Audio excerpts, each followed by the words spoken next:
Okay, so welcome everybody, and we've got our special guest on tonight, Georgiou, and he's going to be talking to us about how to get better sleep so we can have better businesses, and I'm really looking forward to this tonight.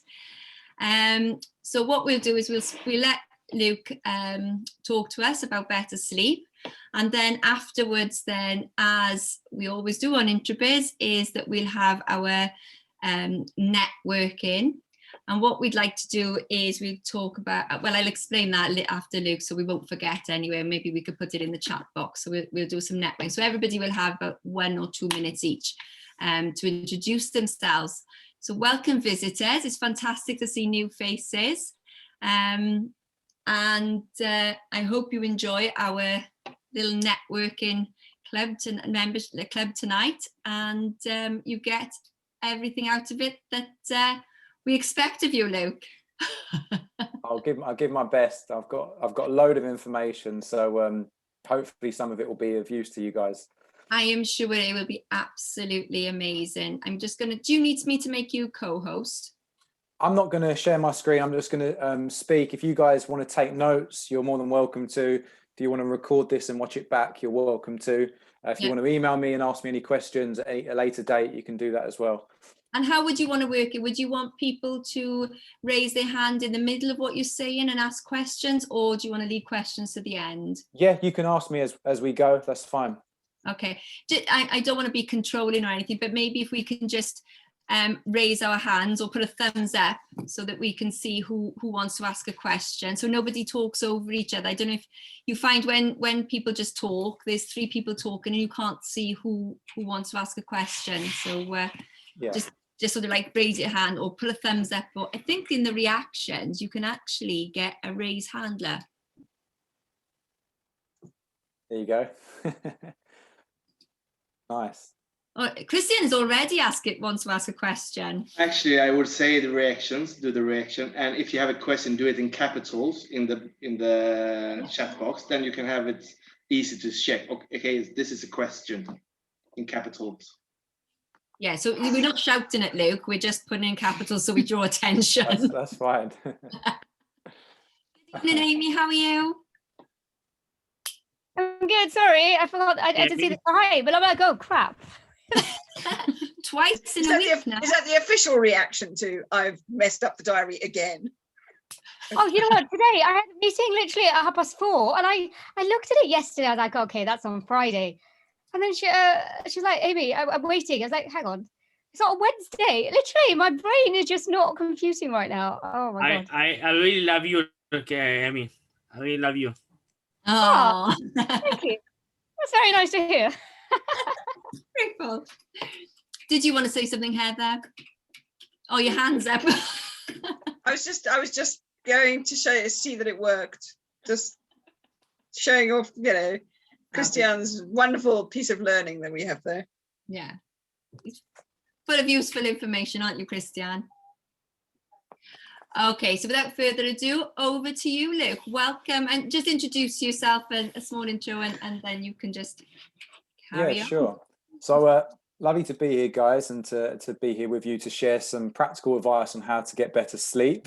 My experience has always been in professional football. So I achieved my master's degree in sports coaching, then joined Tottenham Hotspur Football Club and was a coach there for over 5 years.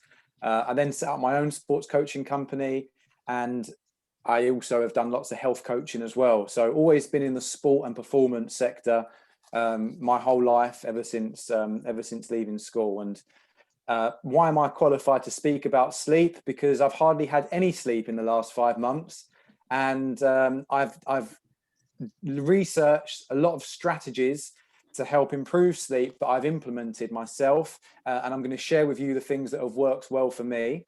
I've also created like a mini book on my website, which is totally free. And when I say book, it's about 8 or 10 pages, so it's nothing crazy, but it's 10 tips to get better sleep, and I'm going to share with you probably around 5 or 6 of them today. So if you want to grab that book or the PDF, you can go to my website. It's lukegeorgiou.co.uk, and I can put that chat in there in the chat for you guys as well. So without further ado, Does anyone struggle with sleep at the moment? Okay. And just also, you can just put in the chat as well, how long have you struggled with sleep, getting quality sleep? Has it been 6 months, 1 year, 5 years? How long have you struggled with your sleep? Be good to see what's coming up. Okay, so 5 to 8 years, lots of years, yeah. From when I was born. Okay, cool. All right, so getting a good idea. So as I said, everything changed for me on the 26th of September 2020. Everything changed for me. I had a little girl, and I've never been a great sleeper, but I've always got by with enough sleep because I've always created an environment for good sleep. When she come along and she was getting up 2, 3, 4 times a night, everything changed for me, and I become very sleep deprived. There was some days where I was going maybe 2 or 3 days on 1 or 2 hours of sleep, and I saw everything change in my life. I was becoming irritable, ratty. I even cried one day because I was just so tired. I was so frustrated that I was just brought to tears. And that sounds crazy, but it's honestly a true story. So needless to say, I've been in an endless pursuit in the last 5 months to better my sleep. And I'm going to share with you now some of the things that have worked particularly well for me and what I've found in the research as well. So to start off with, why is it so important? Why is sleep so important? Why can we just get by without sleep? And I've got here that when I work with some of my clients who are struggling with depression, there's often a strong correlation with sleep deprivation as well. So starting off with perhaps one of the worst ends of the spectrum, depression can come from sleep deprivation. You also, if you're sleep deprived, so if you see the president, Obama and Trump, and they're getting up at 4 a.m. to do these conferences, and you're seeing your biggest motivational guru getting up at 3 a.m. on 2 hours sleep, it doesn't matter what they say to you, they're going to have low level inflammation in their body. Whether they're turning over 10, 15, 20 million pounds, there is going to be low level inflammation in their body, which could lead to chronic inflammation, which then leads to a number of diseases.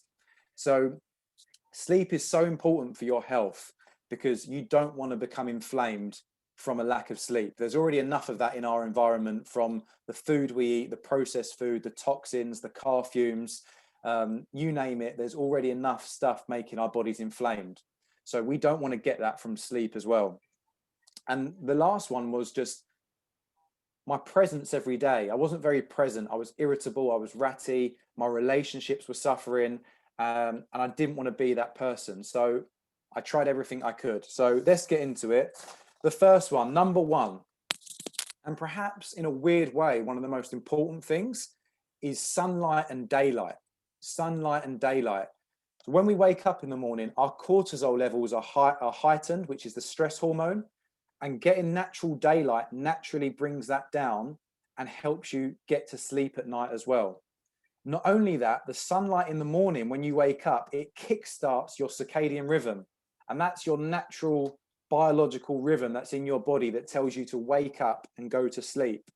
So it sounds so simple, but getting outside, even for 5 minutes in the morning, is gonna help you sleep the same day when it comes to that evening. And it's going to kickstart your circadian rhythm. So sunlight is number one. You really want to make sure you're getting, and if there's no sunlight, daylight. Daylight's the next best thing. So get your daylight. That's number one. I can't express, guys, how important that is and how easy and simple it is for everyone to do.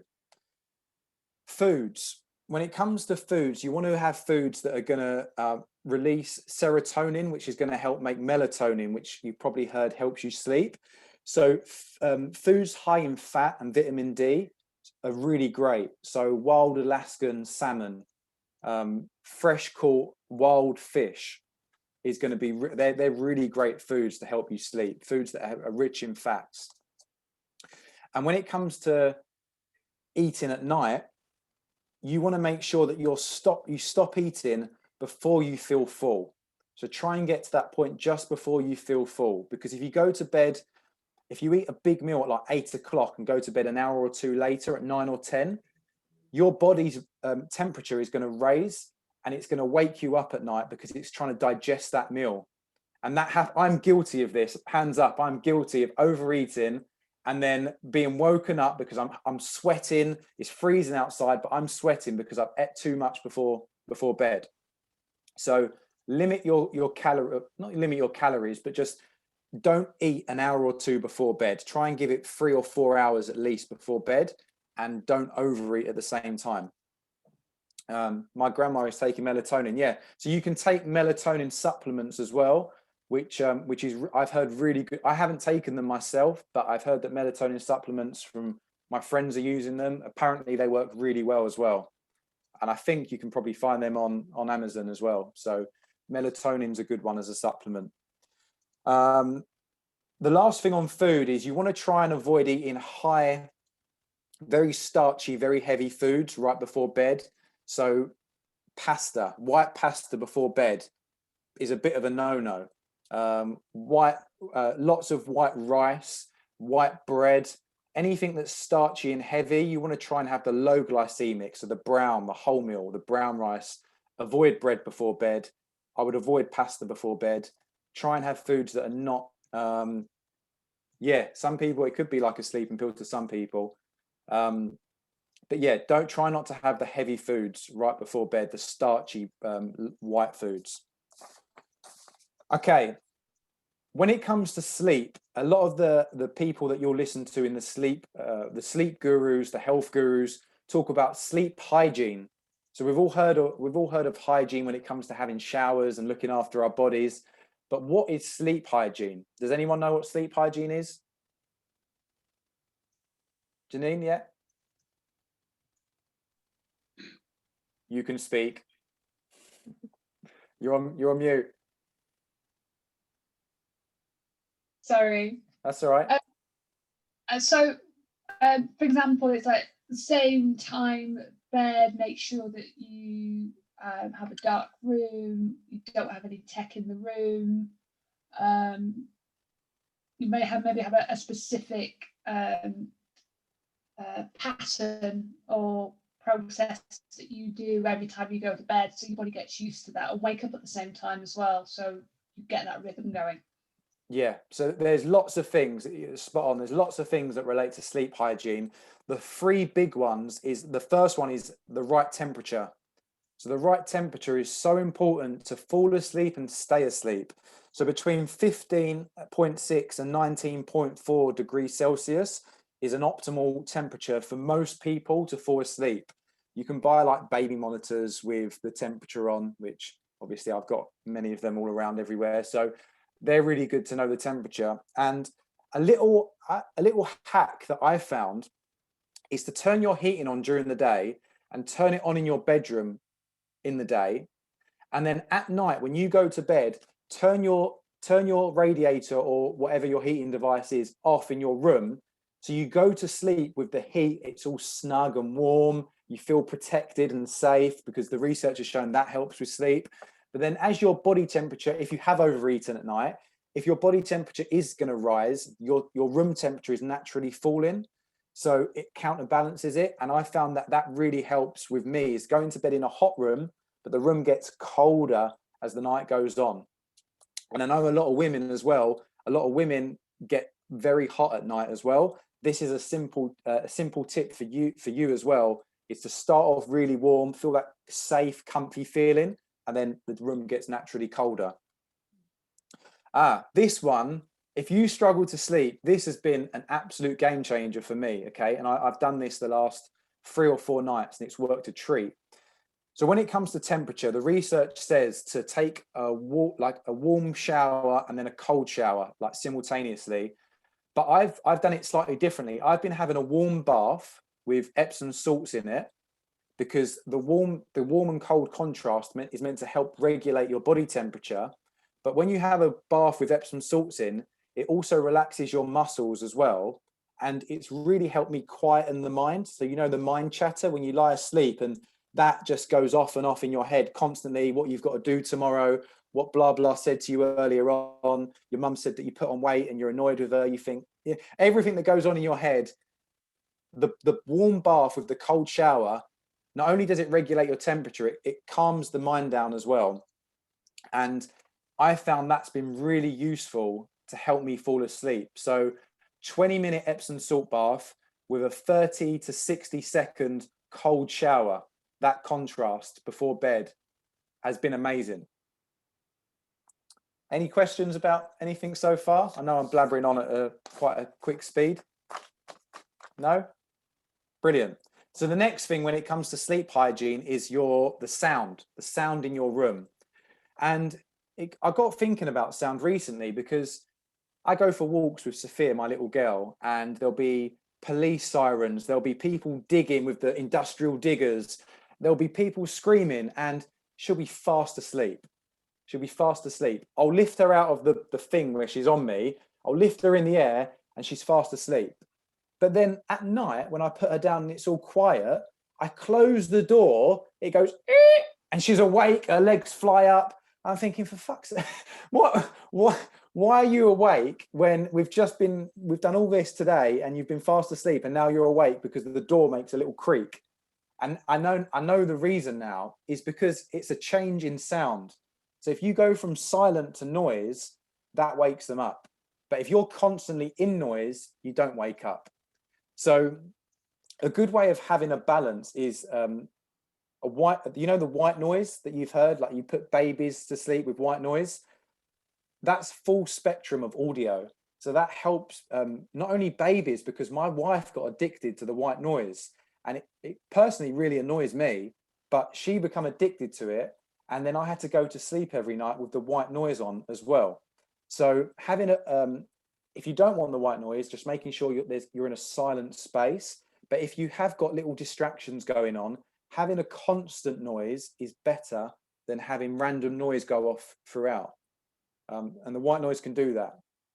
Heather, yes. Question. There we go. Proper hand raised thing. So I got into a bit of a habit. It was in a previous relationship where there were a few things kind of going on. So it was actually easier to have some listening to something rather than sort of trying to fall asleep. With mind chatter going on about the relationship, which would then make me, wind me up basically. And so what I started doing was I started listening to like an audio book or something, which is fine because I can't listen to the radio because it's so freaking depressing. So I listen to some sort of an audio book and you can put it that it'll just fade out and go and like a sleep mode, it'll just fade away and that's fine. But of course then if I wake up to go to the loo or something, then I'm like awake again. So I just I got into this habit of just putting it on. So it was just on like all night. So if I wake up, there's something there, it's chatting to me, my brain doesn't switch on. And I'm listening to, like the book's moved on 17 chapters. And I'm going like, who the hell's Eric? I have no idea who this bloody character is. But I'm now, as you say, I'm now addicted to that.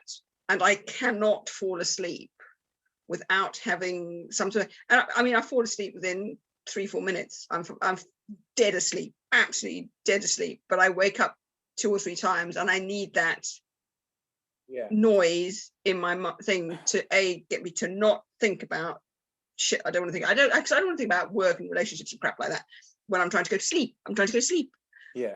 So therefore having something that's completely inane in my brain, but it's there. And I now, even in a good relationship, and even if I'm on my own, which I am most of the time, I can't fall asleep without noise.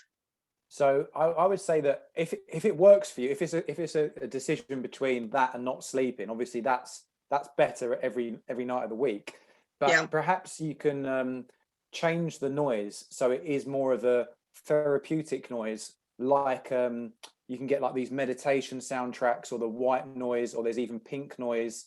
So it's not so much. So when you wake up in the middle of the night, what's pink noise? Is that a gay thing? No, it's not. It's meant to be even better than white noise, apparently. I shall find some pink noise to go to sleep to. The reason I say that is because if you're waking up in the middle of the night and then you're struggling to fall back to sleep because you're listening to this audio, something like white noise, pink noise, or meditation music won't give you that Yeah, that I affects. don't necessarily struggle to go back to sleep. There sometimes, occasionally I do, but I do need to have that in order to get. If I don't have it, then I will struggle to go back to sleep again. Yeah. And maybe So that's a bit psychological. I don't, because I've now got you've myself trained totally yourself. into that. I need to have that. I should investigate some pink noise. Yeah, have a go. And even the calming, soothing piano music or meditation soundtracks that are just And ambient, or just I noises. can fall asleep to meditate. I can fall asleep to, Yeah. to anything, but I have to have some noise. I blame my father. He used to fall asleep listening to sport. Yeah, I wouldn't recommend the habit of falling asleep with the TV on. That's a very slippery slope, and with the light on and all that kind of stuff. Netflix, bad. Netflix, yeah. bad. But yeah, if you can tweak them habits to more natural, then that'll be really powerful. Okay, thanks, Steve. And not only that, if you ever did want to do the hot bath before with the salts, that somehow relaxes me and does quieten the mind as well. Yeah, I do the bath thing, but I don't do the shower because the shower doesn't exist. Oh, okay. Don't have one. Right. Okay. Let you off. But yeah, I do the hot bath, but I'll try the salts as well. I forgot that Claire. We had a chat, didn't we, Claire, when I was in the bath? Forgot about that. We did. Yeah, that's what me and Cleo were just. I think, do you know, Luke? I think everybody knows in the world. Everyone knows. Yeah. I actually forgot until just then. Actually, I looked at you. I thought, "Oh, Claire's seen me in the bath." I practice what I preach, guys. I practice what I preach. I do have the baths. Yeah, you did. You did with salts. Yeah, with the salts. The next one, so that you've got temperature, you've got sound, and the third one is light. So making sure the room is as dark as possible, because this is one of the big ones that affects people getting into deep sleep is the lack of light in the room, and you'll get into a much more deeper restorative sleep if the room is darker. And a few things that you can do: blackout curtains are one option, an eye mask is another option. And when Heather just said she gets up in the night, I think we've all got up in the night, we all to go toilet or whatever it might be. If you're turning on your light, which is like an LED light or a normal light, which is emitting blue light, which we're going to come on to, that is shown to reduce melatonin and wake you up. So you want to try and get your hands on a non-blue light. So I've got a link here. I use the company called blockbluelight.co.uk, and I haven't got it in here with me at the moment, but it's just basically a portable little lamp, and you can adjust the head anyway. And it's a touch. You touch it. It's got 3 different brightness modes, and it doesn't emit the blue light. And it's great having the baby as well because it doesn't wake her up as much. But that's really powerful when it comes to. Yeah, have you got one, Amy, as well? Can sort of see it. We can't see it. Can't see it, but hang on. Yeah, I do. Oh gosh, I do have one. It has adjustable and it has 3 settings. That's it. So it's the non-blue light. They're really important when you get up in the night. And I can, if you want to take a note of that now, it's just blockbluelight.co.uk. And that's that. I got my lamp from there. Wasn't cheap. Or you just learn how to find the loo without switching the lights on. There's that option as well, Heather, for sure, 100%. Okay. The next one, which I'm not going to go into detail now, maybe we can do another show, Claire, when we talk about this in detail, is CBD oil, CBD. So we've heard of cannabis and the THC part, which makes you go high. The CBD part is the therapeutic part, which relaxes you and has all the therapeutic benefits. That's been a massive game changer for me. It's beyond the scope of what we're doing today, but that's been really powerful as well. That really does work. And the next one, coming towards the end, is getting into a routine. So you get a routine for your children or for your baby. They start to wind down knowing that it's bedtime, but yet we forget to have a routine for ourselves. We'll eat dinner, watch Netflix. Oh, I'll go to bed now. I've watched 17 episodes of whatever it is. Amy can relate to that. And then you just go to bed. But that isn't an effective sleep routine. So what kind of things could you do? You might make the same calming drink every night, like a chamomile tea or something like that. You might have a period of 20 or 30 minutes without the TV on, without the fluorescent bright lights on above you where you're just calming down and the mind's calming down as well. You might have a bath or a shower, like we mentioned earlier. You're consistent with your bedtime. So you don't go to bed at 9 o'clock one night, 1 a.m. the next, 12 the next. That's not going to be good for you at all. You want to make sure you're consistent with your sleep time as well. And likewise, wake up at the same time every morning as well. That's just as important when it comes to routine. Anyone else got any little tips when it comes to bedtime routines that they want to share with anyone before I move on? I drink Horlicks. Yeah. Does it work, Amy?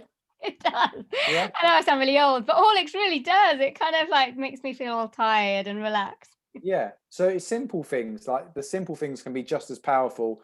The simple drinks, the hot bath, the salts, that you don't have to invest £100 on CBD oil. They can be the simple things as well.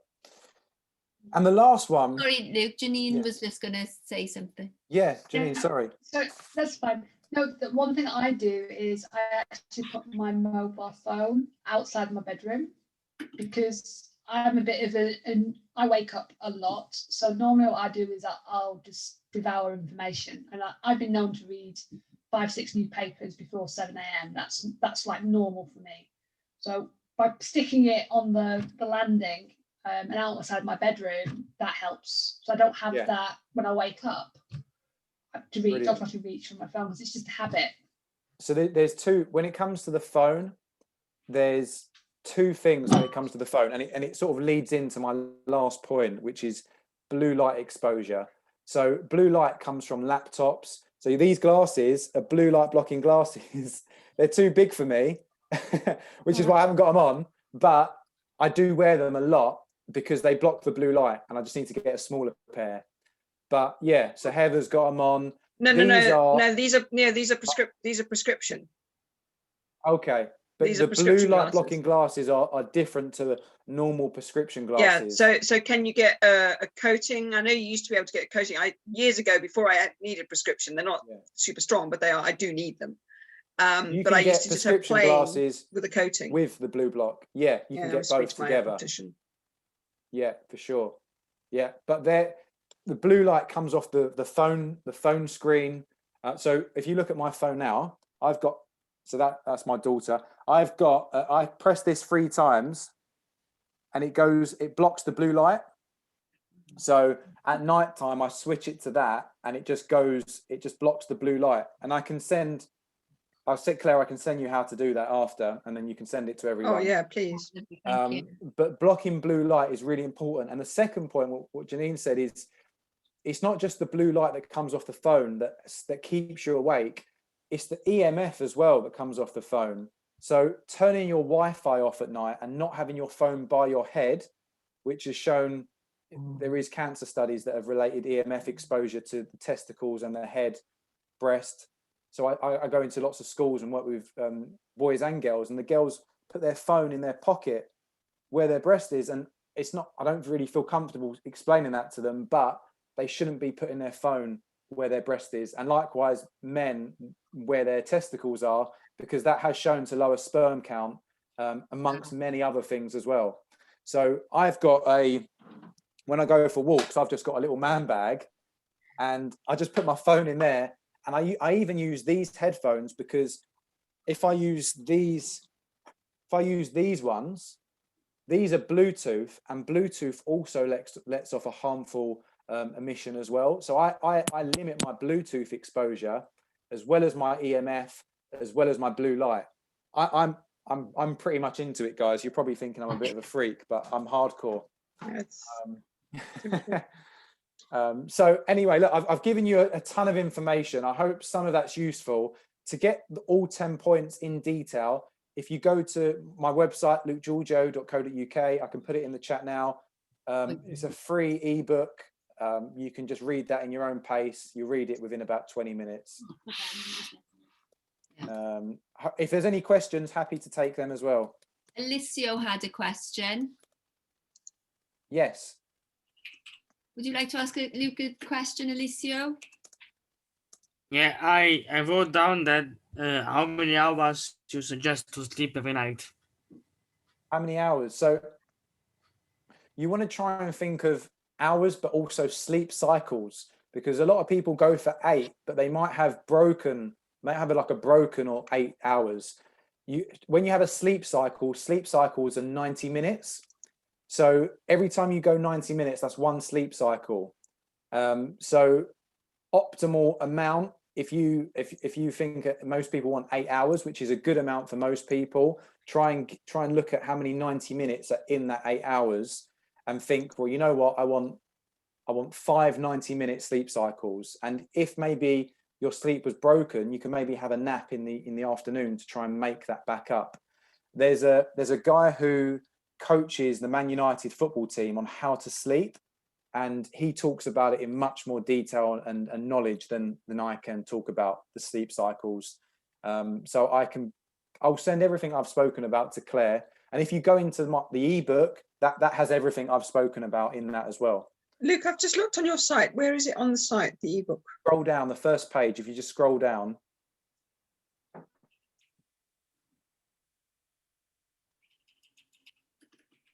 I can see if I can share my screen if you want, Claire, and I can show everyone.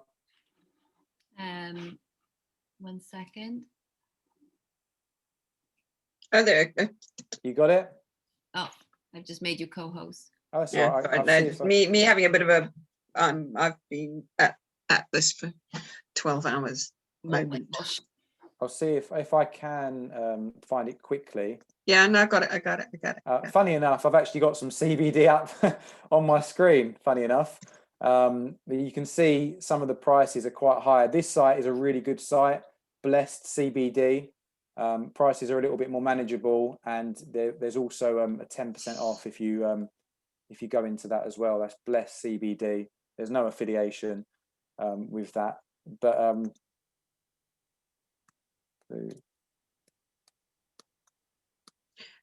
the CBD, Luke, is there the strengths you get? You look at the array of stuff that's available on the shop, and you go, shit, I don't know if I need 1 microgram or 800 micrograms. I wouldn't know. Yeah, it's a very individual process. I'll be honest with you. I've had so if you see the middle one is I've had all 3 of these. I've had 500, 1,000, and the 1,800, and I'll be honest with you, I didn't notice a massive difference between them. I've dosed up with the 1,800.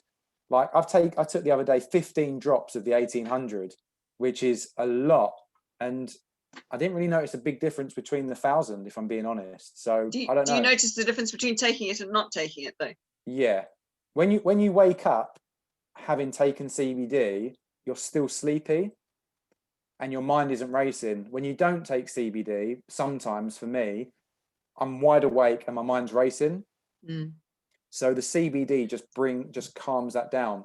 And CBD during the day actually really does calm me down. Like 5 drops in the morning just helps with like stress and anxiety, just helps you better fight throughout the day. This is the website, guys. If you just scroll down, you'll see some of the podcasts that I've got coming out as well. They should be out next week. There it is. Improve your health and performance with better sleep. It's just there, and yeah, it's a free guide. Can I interview you for my podcast? Yeah, of course. Okay. So yeah, I did one with Janine last week. Fabulous. Yeah, for sure. So I hope everyone got some value from that, guys. I know I whizzed through a lot of information in a short period of time. Yeah, it was brilliant. Hands up who got loads from that. I did.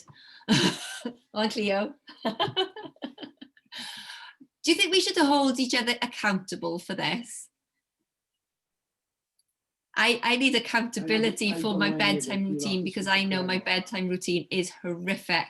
But at bedtime, are we saying that the week time is the same as the weekend though? Well, I would say that you need to be in a routine regardless. So even if it's the weekend, try and have 1 or 2 things that. So, for example, a weekend might be meal with the partner, watch a film, maybe binge watch a few episodes of Netflix, and go to bed really late. Or maybe you can just not watch the Netflix, have a 20-minute period before you go to bed where the lights are a bit darker, and you just calm yourself down. So you might not do everything that you would normally do, but do some of the stuff because it will help. Question I have for you. I'm more a night owl than a lark, so I find that I start to really, my day really for me start in terms of being really on it from probably about 1 in the afternoon. So I do a lot of stuff with the States anyway, so it works for me. So I find that it takes me it's hard for me to get going, but likewise I then get into that routine of, okay, I'm going to start to unwind about 1 o'clock in the morning, which is not great. So I'd be interested to know in terms of what you could suggest for people who are naturally owls rather than larks. I don't think it's a bad thing. I think it's everyone's different. So most people, like there's something like 60% of the population are very similar. And then there's the other 30 to 40 who their serotonin, their melatonin, they're just wired up differently. And it's not a bad thing. It's just it's just different. So if you're getting quality sleep still and you're just waking up and going to bed at different times, that's not the worst thing in the world, to be honest, as long as you are getting the quality sleep. What I do have an issue with is people that are like night shift workers, where they're awake all night and asleep all day. That's really mucking up your circadian rhythm, because we're meant to be awake during the day and we're meant to be asleep at night. That's just the laws of nature, really. So ideally, I unless you have to work at night, because it's your livelihood, I would recommend, trying to stay within them parameters as much as possible of sleeping during the night and being awake during the day. But to answer your question, Janine, it's not a bad thing to be awake at 1 a.m. if that's just how you're wired up and you're still getting quality sleep. Does that help though? If you do you get as much sunlight as you can though? That would be my only question. If you're not waking up and you're missing, I used to do that. I was music industry. I used to sleep all night, didn't get up until like 12. And then I did that routine. And then slowly though, I trained myself to get up by 7, 8 in the morning. And I see a difference in my personality and in the way that I think. So that would just be my question about I agree. I think getting as much sunlight, as much daylight as possible, 100%. If you can be outside, the more you can be outside, I think you'll live a longer life and a happier life and a healthier life the more you are outside, regardless of sleep or not. I think that's so important. There was a study done with the guy who I think he's 115. I think he's the oldest man on earth. And they asked him some of the things that how he got to so old and he was still healthy. He said most of his life he walked barefoot on the earth and slept outside. And that's just like so simple. Obviously, we can't all sleep outside all the time, but he was like, I never married, I slept around. I walked barefoot on the ground most of my life, and I slept outside as much as I could. I ate cheese, and that was it. And he's 115. So I do think there's something to being outside as much as possible. Helen, just one last question then, if anybody else, because we haven't done our networking yet. Helen, do you have a question? Your hand's up. Hi there.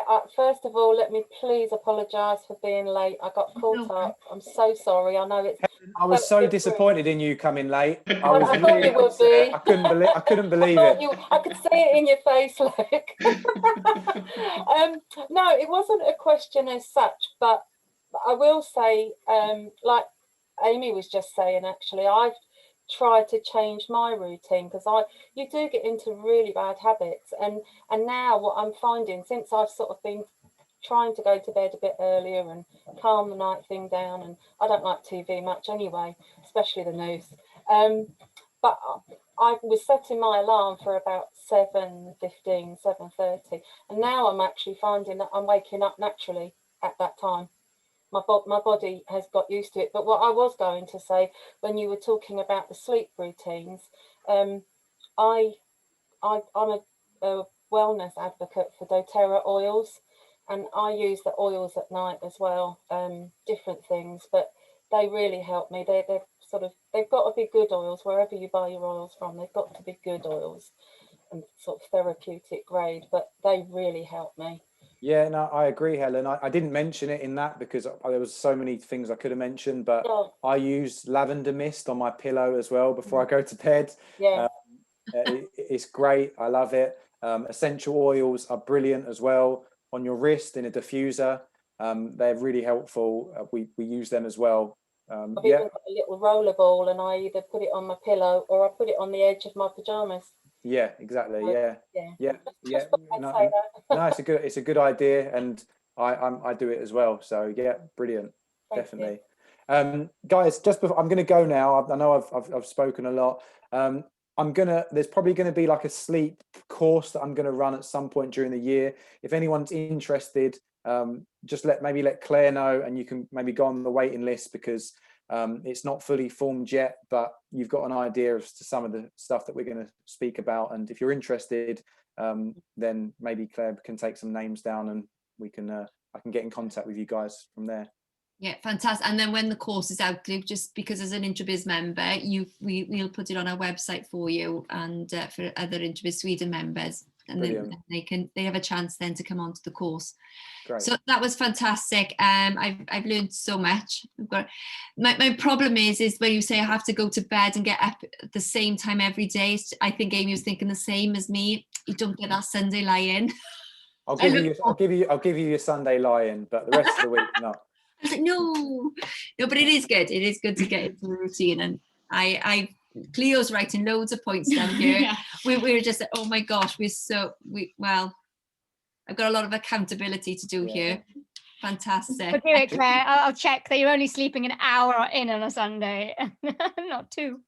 Luke, Janine, what was your question? I was going to say, as actually someone I think you would probably be worthwhile connecting up with. They're actually one of the people that the top herbal medicine people in the country. They might be an interesting person for you to talk to, because they train with doctors. So if you're open to that, I'm more than happy to give you their details. But I think that would probably be a good connection. Yeah, sure. For you. Thank you. Session. Yeah. I'll just before I leave, guys, I'll put my email address in the chat, and if anyone wants to reach out for sleep or anything else, then just let me know. Brilliant. Thank you so much, Luke. That was fantastic. And thanks, guys. Thank you. Oh, everybody give me a clap. Really appreciate it. Thank you, Luke. Thanks, guys. Thank you. Enjoy the rest of the meeting. Well, thank you. Bye. Bye. Stop.